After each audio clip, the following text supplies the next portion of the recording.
বিধানসভা নিৰ্বাচন সমাগত এনে সময়তেই অসম গণ পৰিষদৰ জ্যেষ্ঠ নেতা তথা পশ্চিম গুৱাহাটী সমষ্টিৰ বিধায়ক ৰমেন্দ্ৰ নাৰায়ণ কলিতাই ক'লে যে গুৱাহাটীত এখন আসন আমাক লাগিবই, চেণ্ট্ৰেল গুৱাহাটীখন আমাক লাগিবই বুলি মন্তব্য কৰিছে। লগতে উল্লেখ কৰিছে যে অসম গণ পৰিষদৰ শিপাডাল যদি জীয়াই ৰাখিব লগা হয় ভৱিষ্যতৰ বাবে তেতিয়াহ'লে গুৱাহাটী মহানগৰীত অৰ্থাৎ ৰাজ্যৰ ৰাজধানী গুৱাহাটী মহানগৰীত এখন আসন অসম গণ পৰিষদৰ লাগিবই।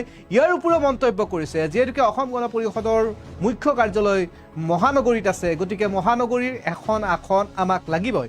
বিজেপিৰ লগত মিত্ৰতাৰে নিৰ্বাচন খেলিব সঁচা, কিন্তু এখন আসন গুৱাহাটীত অসম গণ পৰিষদক লাগিবই, এনেধৰণে মন্তব্য কৰা দেখা পোৱা গ'ল সাংবাদিকৰ সন্মুখত ৰমেন্দ্ৰ নাৰায়ণ কলিতাৰে।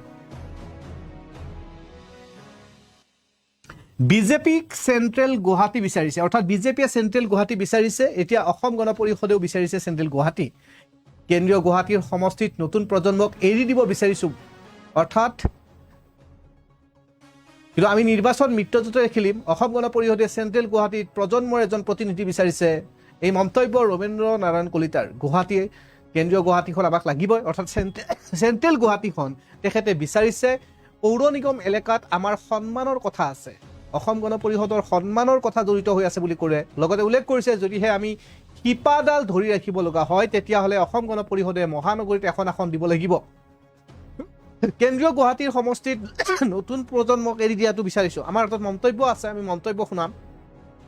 অসম গণ পৰিষদৰ জ্যেষ্ঠ নেতা পশ্চিম গুৱাহাটী সমষ্টিৰ বিধায়ক ৰমেন্দ্ৰ নাৰায়ণ কলিতাদেৱে মন্তব্য কৰিলে।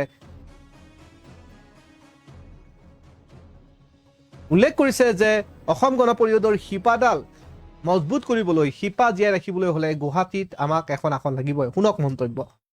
এতিয়াও গুৱাহাটী মহানগৰীৰ চাওঁ, আমাৰ গুৱাহাটী মহানগৰীত আগতে 4টা ছিট আছিল আৰু এতিয়াও গুৱাহাটী মহানগৰীৰ 4টা ছিট, কামৰূপ মেট্ৰ' বুলি ক'লে 5টা। এতিয়া গুৱাহাটী মহানগৰীত 85ৰ পৰা যদি চোৱা যায় তেতিয়া 85ততো আমাৰ 4টা ছিটেই অসম গণ পৰিষদ দলৰ দখলত আছিল। বিভিন্ন কাৰণত আমি গুৱাহাটী মহানগৰীৰ কিন্তু এতিয়ালৈকে এটা ছিট আমাৰ অসম গণ পৰিষদ দলৰ মিত্ৰজোঁটত এতিয়াও আছে। গতিকে আমি ভাবোঁ যে গুৱাহাটী মহানগৰীত আমাৰ এটা ছিট আমাক লাগিব, কাৰণ গুৱাহাটী মহানগৰীত আমাৰ অসম গণ পৰিষদ দলৰ মুখ্য কাৰ্যালয়ো আছে।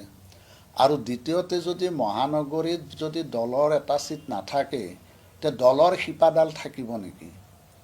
কেতিয়াও দলৰ শিপা নাথাকে, কাৰণ মহানগৰীত এটা ছিট যদি আমি ৰাখিব নোৱাৰোঁ তেতিয়াহ'লে দলৰ যিটো শিপা সেই শিপাটো কেতিয়াও নাথাকিব। গতিকে মই ভাবোঁ যে দলৰ নেতৃত্বই নিশ্চয় এই ক্ষেত্ৰত চিন্তা চৰ্চা কৰিব। আৰু এতিয়া যিহেতু অনানুষ্ঠানিক আলোচনাও হৈছে নে নাই আমি অৱগত নহয়, কিন্তু যদিও এটা অনানুষ্ঠানিক আলোচনা চলি আছে তথাপিও এইটো আনুষ্ঠানিক আলোচনা এতিয়াও হোৱা নাই। গতিকে এতিয়া চেণ্ট্ৰেল গুৱাহাটীত হয়, চেণ্ট্ৰেল গুৱাহাটীত বিজেপিও বিচাৰিব, নিশ্চয় বিচাৰিব, এইটো স্বাভাৱিক কথা। প্ৰত্যেকটো সমষ্টিত যদি আমি চাওঁ, প্ৰত্যেকটো সমষ্টি আমাৰ AGP থকা বিধায়ক সমষ্টিও বিজেপিয়ে সেই সমষ্টিটো বিচাৰিছে। বিচৰাটো ডাঙৰ কথা নহয়, কিন্তু আমাৰ বিজেপি আৰু AGP যিহেতু আমি মিত্ৰজোঁটত, আমি 2026 চনতো যিহেতু নিৰ্বাচন খেলাৰ আমাৰ সিদ্ধান্ত আছে, গতিকে মই ভাবোঁ যে আসনৰ যিটো ভাগ বতৰা, এই ভাগ বতৰাটো এটা মৰ্যাদাপূৰ্ণভাৱে এই আসনৰ ভাগ বতৰা হ'ব লাগে। আৰু দ্বিতীয়তে আমাৰ গুৱাহাটী মহানগৰীত আমাৰতো দলে আমাৰ গুৱাহাটী মহানগৰীৰ 4টা যি বিধানসভা সমষ্টি আছে তেওঁলোকে 2টা বিচাৰিছে, 2টা দিলেতো ভালেই, কিন্তু কমেও এটা আসন কিন্তু আমাক গুৱাহাটী মহানগৰীত আমাক চাওঁ। আমাৰ গুৱাহাটী মহানগৰীত আগতে 4টা ছিট আছিল আৰু এতিয়াও গুৱাহাটী মহানগৰীৰ 4টা ছিট, কামৰূপ মেট্ৰ' বুলি ক'লে 5টা। এতিয়া গুৱাহাটী মহানগৰীত 85ৰ পৰা যদি চোৱা যায় তেতিয়া 85ততো আমাৰ 4টা ছিটেই অসম গণ পৰিষদ দলৰ দখলত আছিল। বিভিন্ন কাৰণত আমি গুৱাহাটী মহানগৰীৰ কিন্তু এতিয়ালৈকে এটা ছিট আমাৰ অসম গণ পৰিষদ দলৰ মিত্ৰজোঁটত এতিয়াও আছে। গতিকে আমি ভাবোঁ যে গুৱাহাটী মহানগৰীত আমাৰ এটা ছিট আমাক লাগিব, কাৰণ গুৱাহাটী মহানগৰীত আমাৰ অসম গণ পৰিষদ দলৰ মুখ্য কাৰ্যালয়ো আছে। আৰু দ্বিতীয়তে যদি মহানগৰীত যদি দলৰ এটা ছিট নাথাকে, তে দলৰ শিপাডাল থাকিব নেকি? কেতিয়াও দলৰ শিপা নাথাকে, কাৰণ মহানগৰীত এটা ছিট যদি আমি ৰাখিব নোৱাৰোঁ, তেতিয়াহ'লে দলৰ যিটো শিপা, সেই শিপাটো কেতিয়াও নাথাকিব। গতিকে মই ভাবোঁ যে দলৰ নেতৃত্বই নিশ্চয় এই ক্ষেত্ৰত চিন্তা চৰ্চা কৰিব। আৰু এতিয়া যিহেতু অনানুষ্ঠানিক আলোচনাও হৈছে নে নাই আমি অৱগত নহয়, কিন্তু যদিও এটা অনানুষ্ঠানিক আলোচনা চলি আছে, তথাপিও এইটো আনুষ্ঠানিক আলোচনা এতিয়াও হোৱা নাই।